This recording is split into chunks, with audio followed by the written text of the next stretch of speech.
Alex, so welcome back to another video. Today I am bringing you another specific recommendations video.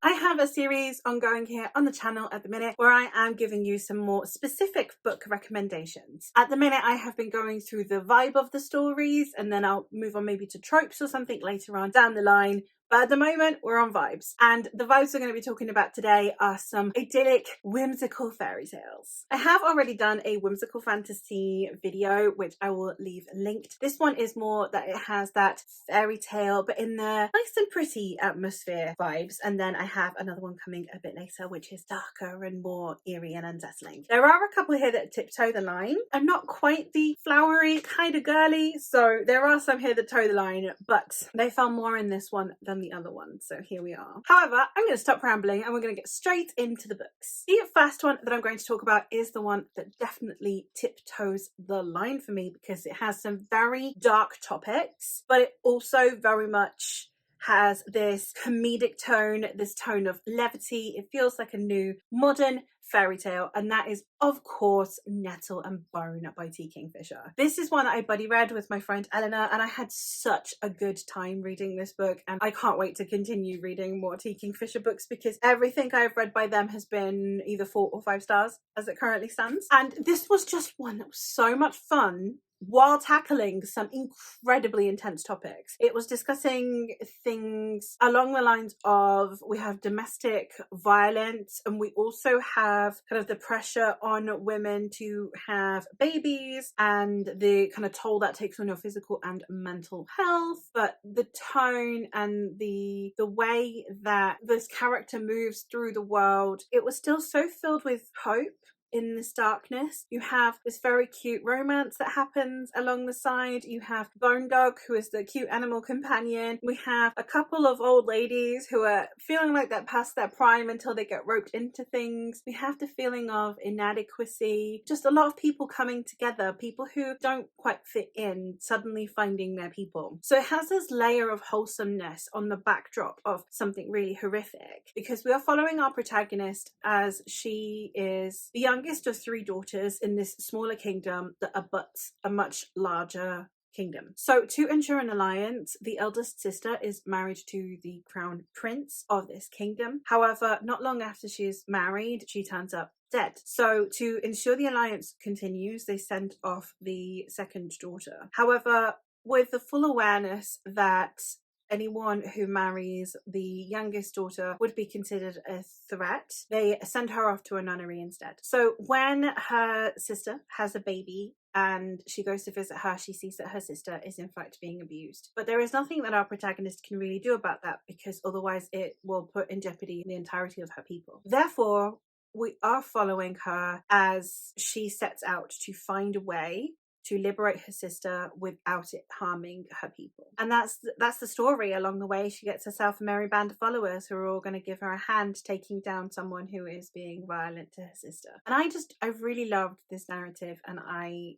would highly recommend you check it out. The next one I'm going to talk about is slightly more, I suppose, cottagecore, but also has like Regency vibes at the same time, and because it's small town but it's Regency. And we have the Miss Percy's Pocket Guide trilogy by Quimby Olsen. I have currently read books 1 and 2, the first one being Miss Percy's Pocket Guide to the Care and Feeding of British Dragons, and then the second one is Miss Percy's Travel Guide of the Welsh Moors and Feral Dragons, something like that. They're long titles. And this series is just one that I have been absolutely adoring. I cannot wait for the 3rd book to come out. I'm really excited for it. It's just the kind of series that really inspires me wanting to read more wholesome books. Normally I like reading my dark stuff, my moody, atmospheric books, but this was just one that was so cute. The first book, we are following Miss Percy, who is a spinster. She's the governess to kids and has kind of always been treated as though she's a burden. And that is until her uncle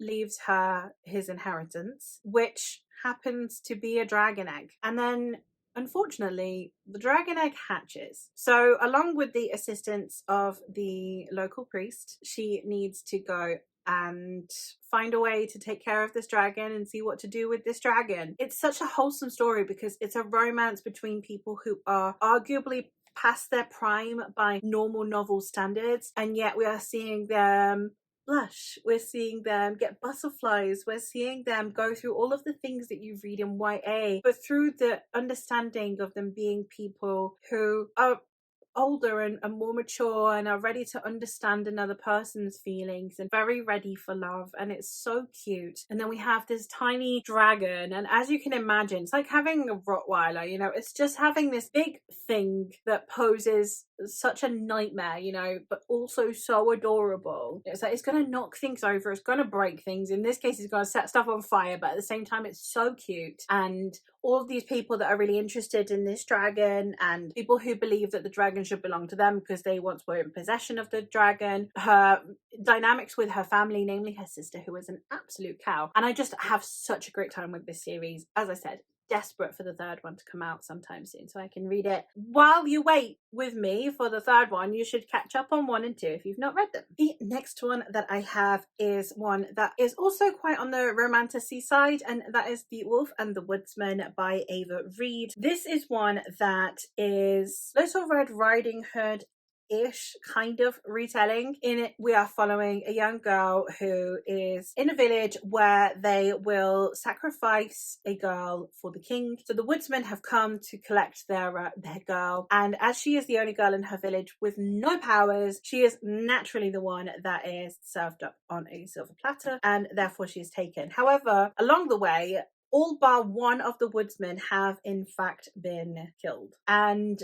then it turns out that the one who has survived happens to be the disgraced prince. Obviously, it's a romance between the two, and it's a society takedown kind of story, which I am here for. I found the romance very cute, and I did really root for the two. I did find the atmosphere to be very engaging and entrancing, and yeah, it's got those fantasy fairy tale vibes of like going through the woods and not knowing what dangers might be there, and all the while you've got this budding romance, you've got enemies to lovers, and overall it was very cute. We have again this deposed prince and what would happen if he took back his throne. You have people who are trying to help them because they know that these people can make a difference if they actually try. It was such a fun read, and I would highly recommend checking it out. One that is very similar in nature to The Wolf and the Woodsman is Uprooted by Naomi Novik. This is one that I think everyone suspected would be on this list. It is a Beauty and the Beast retelling in which we are following a girl who is from a village where the forest is kind of slowly but surely consuming the surrounding area. It's a very dark forest, it's very hostile. We have within the forest a man who is known as the Dragon, who has to fight off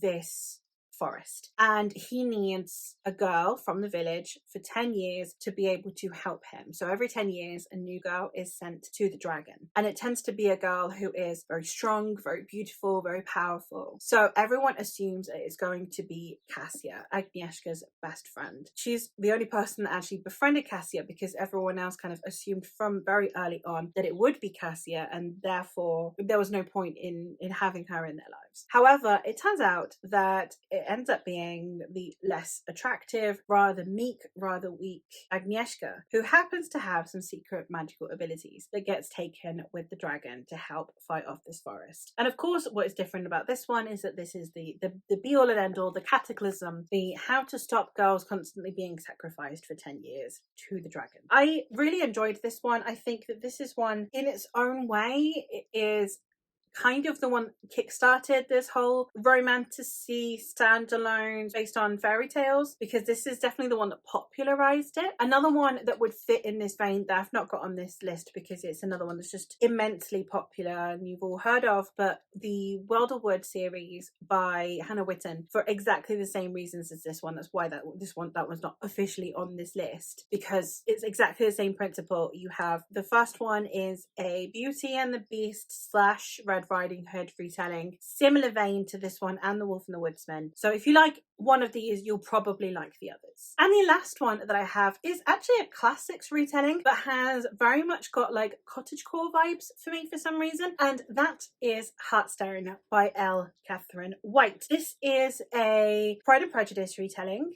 but it's got dragons in it, and we are in a world where griffins attack people. So we have the dragon riders that are there to fight off the griffins, because dragons are sentient in this world, and yeah, you have the dragons fighting off the griffins and protecting the humans. We are following Eliza, whose sister has just died from being attacked by griffins, and her people have had to call in the dragon riders, who are like nobility, and they don't really want to get too attached to other people outside of their own circle. Amongst them we have Alistair, who is the Mr. Darcy of the story. I love the dragon in here as well. She's like very underrated. It's got so many aspects of like cottagecore. You've got like garden gnomes and garden folk in general that Eliza especially tends to. She's a healer, and there are just lots of things in here that very much kind of overlap in a way that I find really adorable, and I really liked this series. It's not talked about enough, and especially for Pride and Prejudice fans who are also fantasy fans, you really can't go wrong with this. It handles all of the Pride and Prejudice stuff really, really well. And there you have it. Those are 5, technically 6, fantasy recommendations that have fairy tale vibes. And that is all for this video, so I'll hopefully catch you in another one soon. Let me know what some of your favourite fairy tale style fantasies are in the comments down below, and I'll hopefully catch you in another one soon. Bye!